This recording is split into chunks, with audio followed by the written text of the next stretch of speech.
Boa noite, hoje começamos pela noite. Vamos dar continuidade àquele estudo analítico da Bíblia, né? Estudo analítico e histórico da Bíblia, né? A parte quinta que a gente já está nesse estudo analítico. Estamos no primeiro vídeo lá, né? E agora o segundo vídeo, tamanho, né? Que fala que é o chefe Queiroz. Já peço para você dar o seu like, com o seu compartilhamento, compartilha com seus familiares, seus amigos, com as pessoas aproximadas ou não, né? Com pessoas podem estar até longe de você, mas você pode compartilhar nas suas redes sociais, tá bom? Agradeço desde já, que Deus abençoe.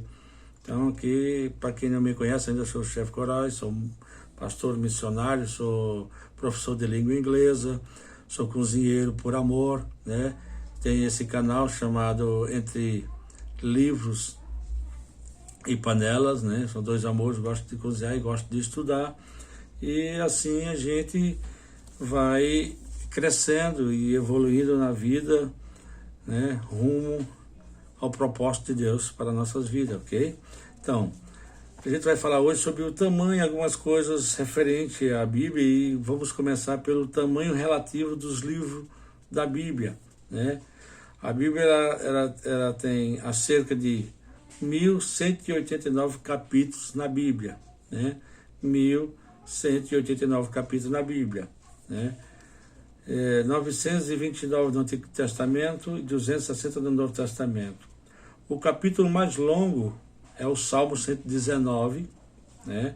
O mais curto é o Salmo 117. O capítulo mais central da Bíblia é o mesmo Salmo 117. O verso mais longo é o da Esther, versículo 8, 9, né? Capítulo 8, versículo 9, do livro de Esther.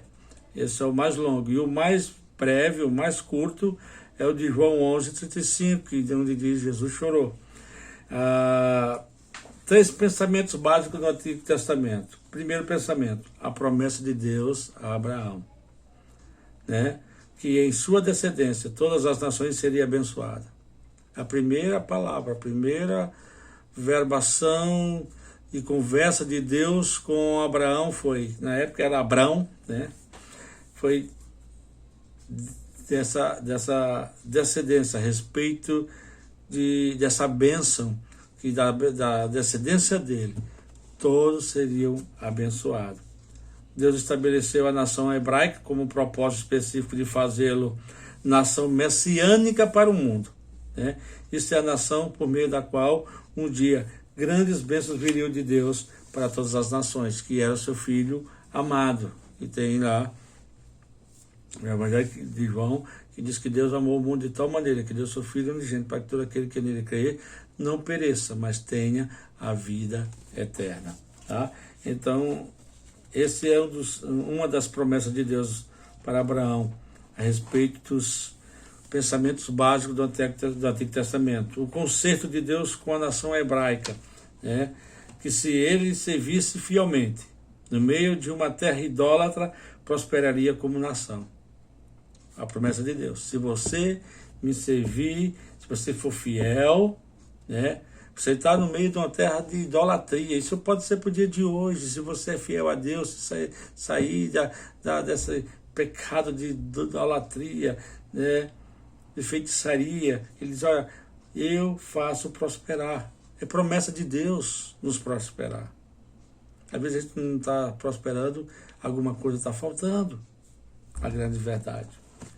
B, que se abandonasse para servir aos ídolos, seria destruído como nação.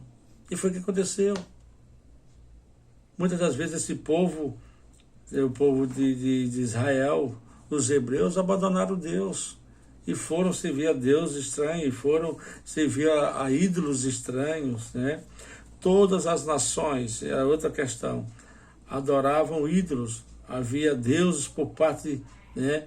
Deus do céu, Deus da terra, Deus do mar, Deus do país, Deus da cidade, Deus do campo, Deus dos montes, Deus dos vales, Deus e deusas, família de deuses, e assim sempre as pessoas procuraram engrandecer e trazer e idolatrar algo. Até o dia de hoje as pessoas procuram, têm sede por idolatria. mas o principal ídolo eles não querem, porque exige princípios e uma vida que contraria a vida que quer viver, essa vida. Por os ídolos, quando você trabalha essa questão de ídolos, não te exige de nada, você faz por querer fazer, ou faz o que não te cobra nada. E Deus, como um ser pessoal, a única coisa que ele te cobra é que tu seja justo, fiel, verdadeiro. E aqui é o conserto que Deus tinha com a nação hebraica.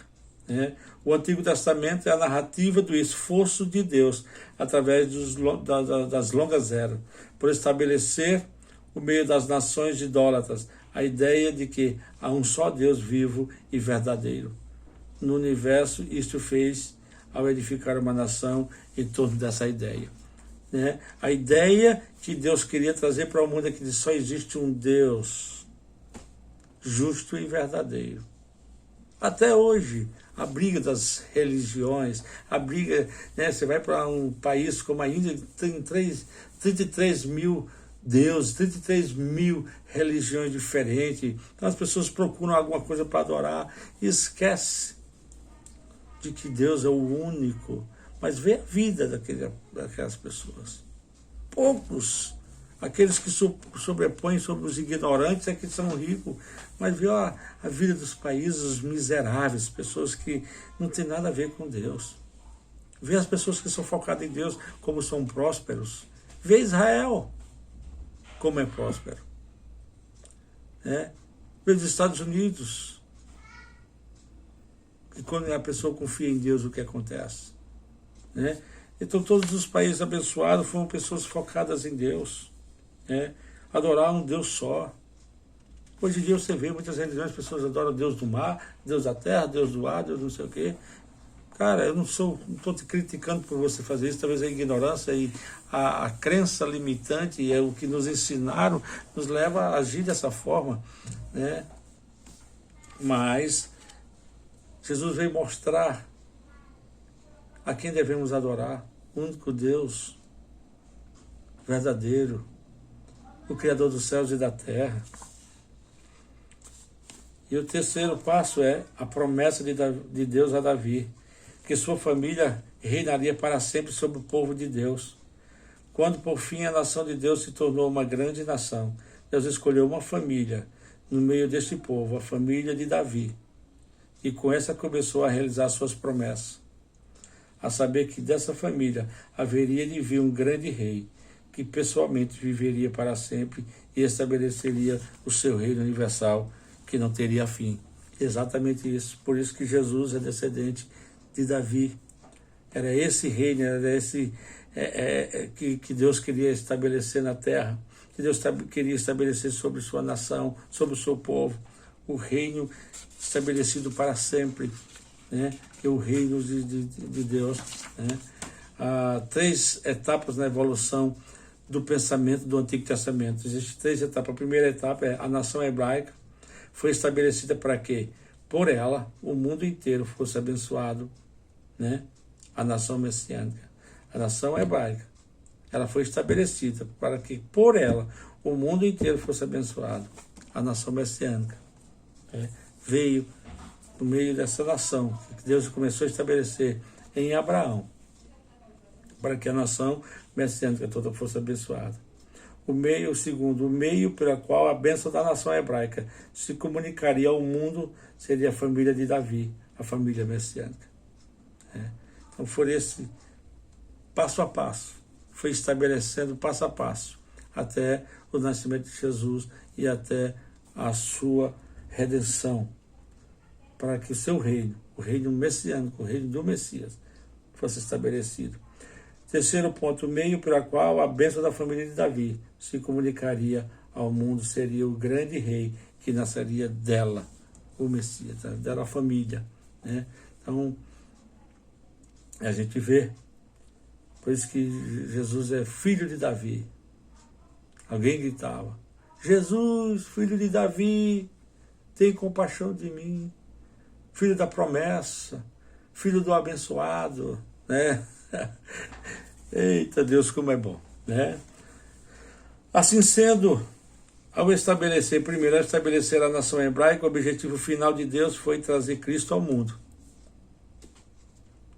Segundo, o objetivo imediato de Deus foi estabelecer no mundo idólatra em preparação para a vinda de Cristo, para ter um mundo, né, cristocênico, tirar a visão da idolatria, dos ídolos, que não levaria e nem leva a lugar nenhum, para algo que estabelece vida e paz, né? O meio pela qual, estamos no terceiro aqui, a ideia de que há um Deus vivo e verdadeiro. Então existe uma etapa imediata, final, né? Que é que as pessoas entendessem que há um só Deus, vivo e verdadeiro, né?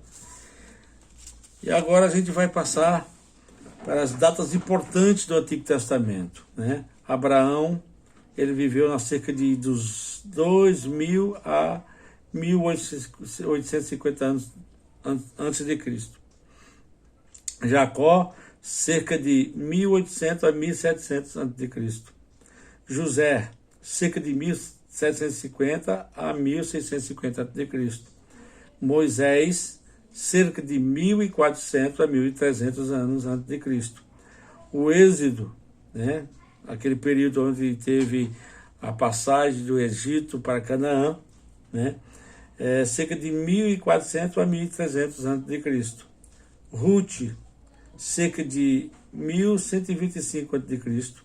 Samuel, cerca de 1.075 antes de Cristo. Saul, né, ele viveu cerca de 1.050 antes de Cristo. Davi, cerca de 1.011, né? 1.011 antes de Cristo. Salomão, cerca de 971 antes de Cristo. Divisão do reino, né? Foi aquela divisão que houve no reino, Israel e Judá. Cerca de 931 anos antes de Cristo. Cativeiro da Galileia, cerca de 732 a.C. O cativeiro de Israel, cerca de 722 a.C. Conquista de Judá pela Babilônia, cerca de 605 a.C. Cativeiro de Joaquim, cerca de 597 a.C. Destruição de Jerusalém, cerca de 587 a.C. Volta do cativeiro, cerca de 538 a.C. Reconstrução do templo, cerca de 520 anos antes de Cristo.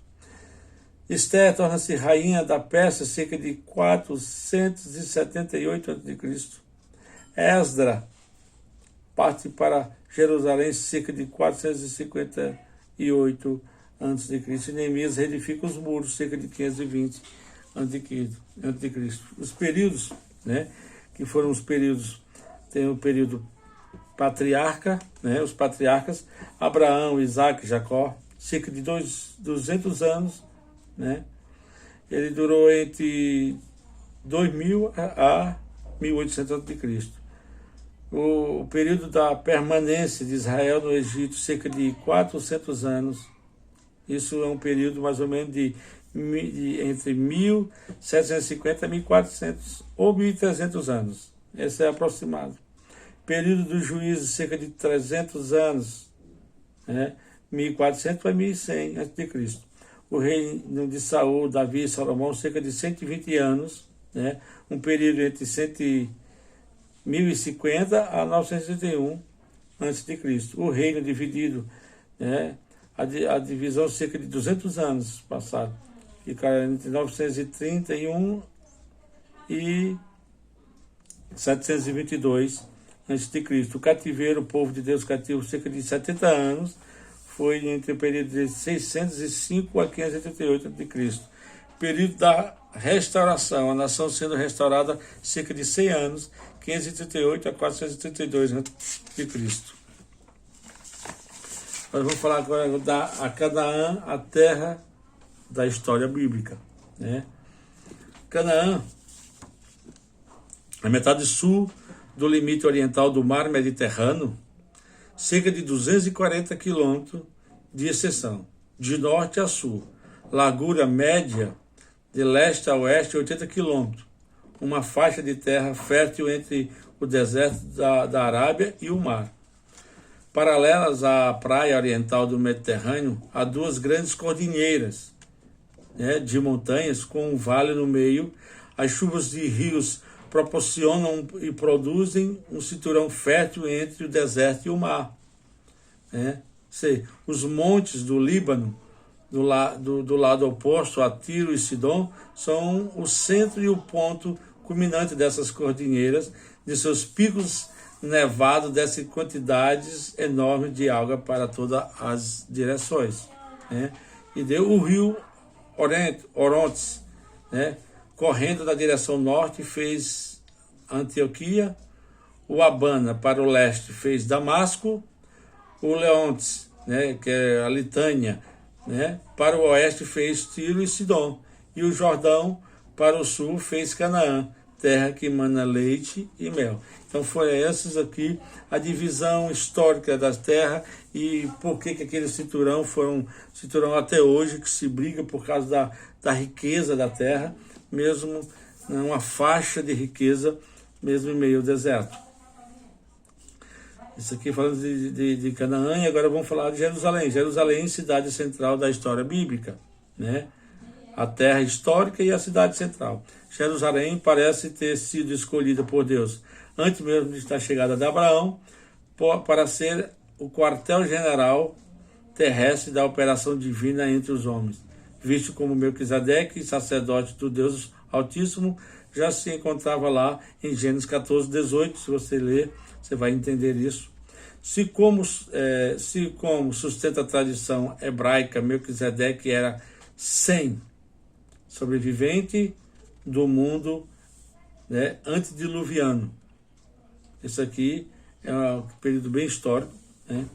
É um sobrevivente, o Sem, Sem com S, sobrevivente do mundo antediluviano, mais velho dos homens viventes, sacerdote no período patriarcal e de toda a população terrestre. Então, algum tempo antes da chegada de Abraão, Melquisedeque já havia saído da Babilônia, numa imigração anterior para tomar posse em nome de Deus dessa localidade específica.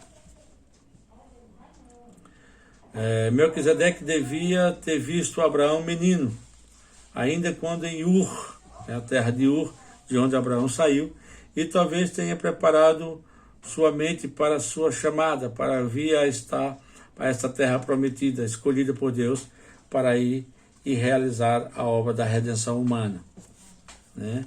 Jerusalém situava-se no centro-sul de Canaã, na parte mais alta da bacia jordânica mediterrânea, a uns 32 quilômetros do Jordão e cerca de 64 quilômetros do Mediterrâneo. Região protegida ao oeste por montanhas e ao sul pelo deserto e ao leste pelo desfiladeiro do Jordão. Era edificada de uma serra, cercada de vales profundos dos leste, sul e oeste. A serra consistia de duas colinas, como um vale no meio. A colina oriental era formada de 3 colinas maiores, chamada Colina do Sudeste, Centro-Oeste e Nordeste.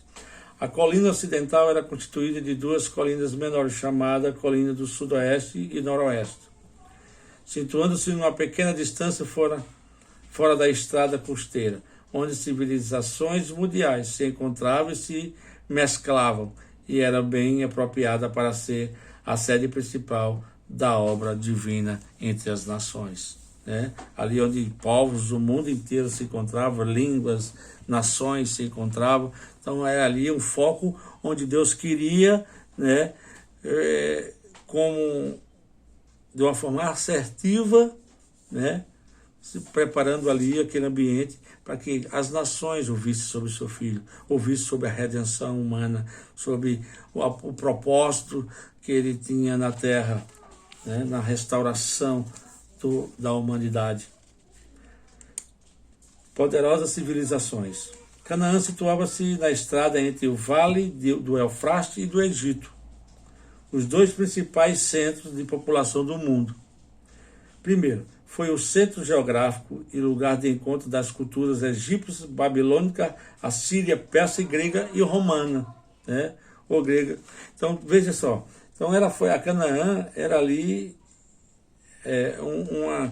uma proposta, assim, de uma ideia de alguém de uma cabeça extraordinária. Claro, Deus, né? Então, ali, por que Deus escolheu Canaã? Exatamente por isso. Porque era um centro geográfico na questão de um lugar de muitas culturas, né? Tanto egípcia como babilônica, como assíria, como grega, como romana. Então ali se reunia várias culturas, vários povos, várias línguas, nações poderosas, e que poderia ser ali o foco onde Deus queria emanar o seu poder e demonstrar a sua graça, bondade e fidelidade. Ponto estratégico e protegido no eixo dessas civilizações que fizeram a história, né, antiga. Aí estabeleceu-se Israel como representante de Deus entre as nações. Foi para ali que Deus quis estabelecer Israel, o povo de Deus, para divulgar o poder do Deus vivo, o único Deus, né?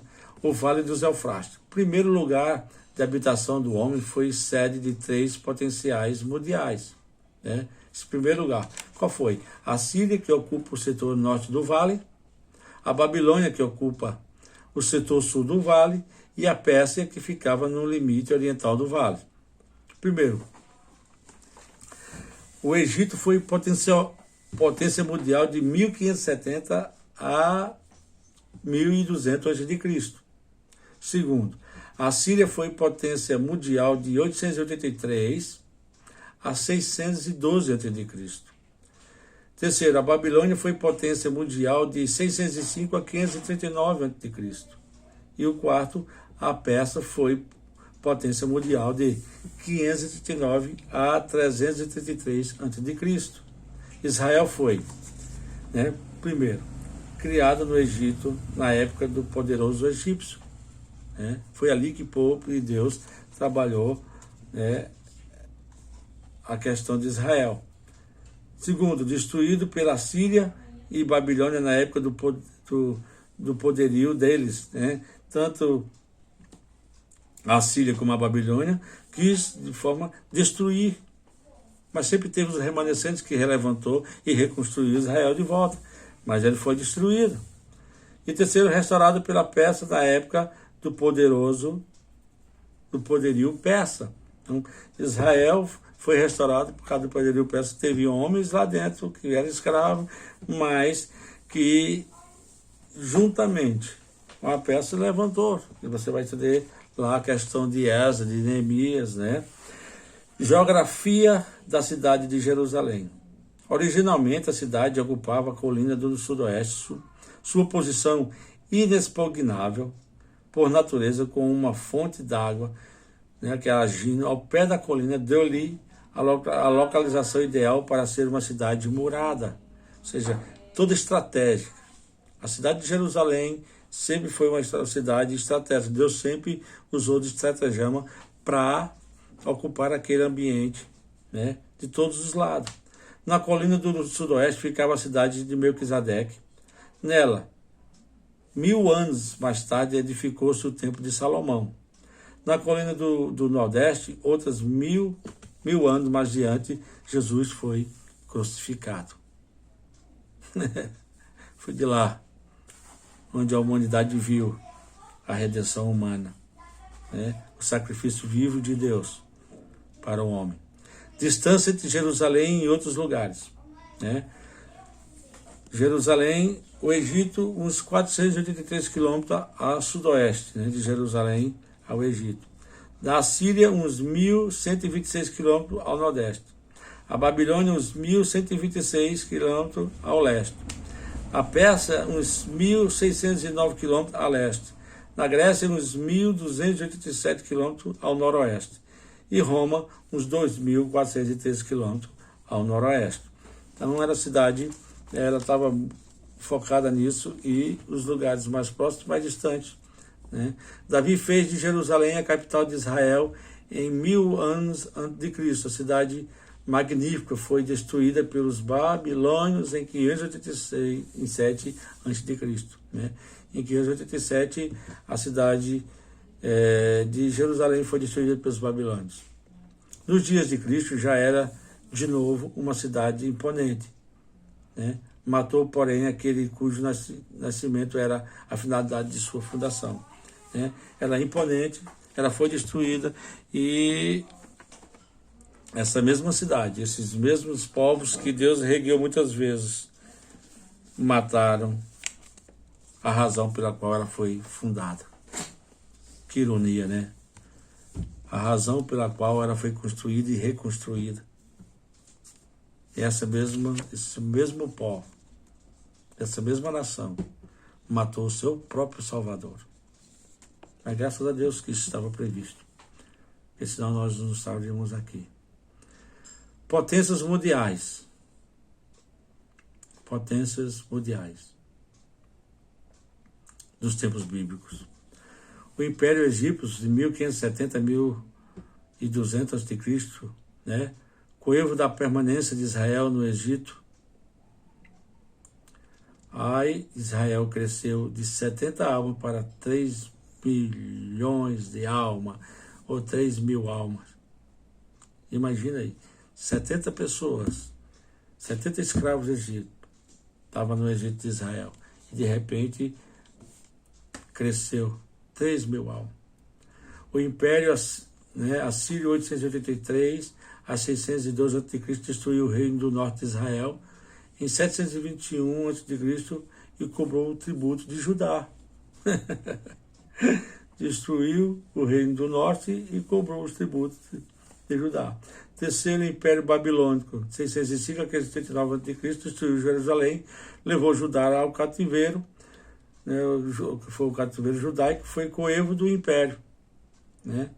O quarto foi o Império Persa, 539 a 333 a.C., consentiu que os judeus voltassem do cativeiro e ajudou-os em seu restabelecimento ou restaurarem a sua nação. Então, os persas até isso devolveram a Israel a condição de voltar e se restabelecer.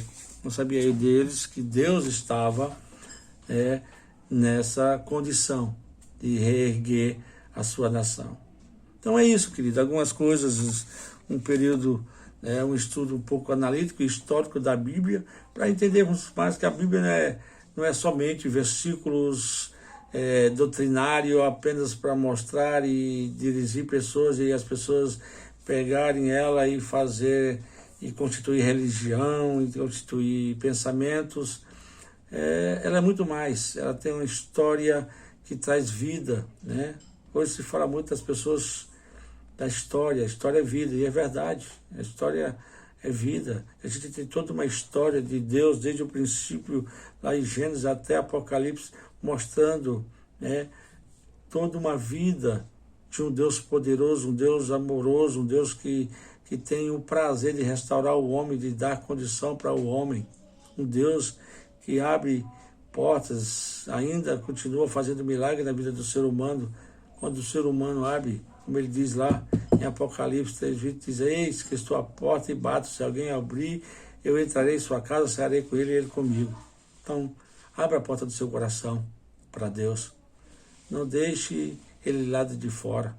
Ponha Deus nos seus negócios, ponha Deus na sua família, ponha Deus no que você vem planejando, projetando. Qual o propósito que você tem? Será que o seu propósito é de ser uma bênção para Deus aqui na terra, de ser alguém útil para a restauração da humanidade?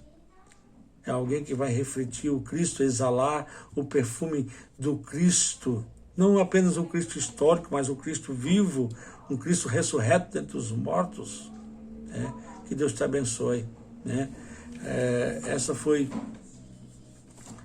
o nosso segundo vídeo, dessa estudo analítico e histórico da Bíblia, que você possa rever. Não deixe de dar o seu like, Não deixe de compartilhar com os seus amigos. Se inscreva no meu canal, né? Compartilhe. E que Deus te abençoe ricamente, meu amigo. Que Deus te abençoe ricamente. Com todas as sortes de bênçãos nas regiões celestiais em Cristo Jesus. Seja abençoado na prática da palavra.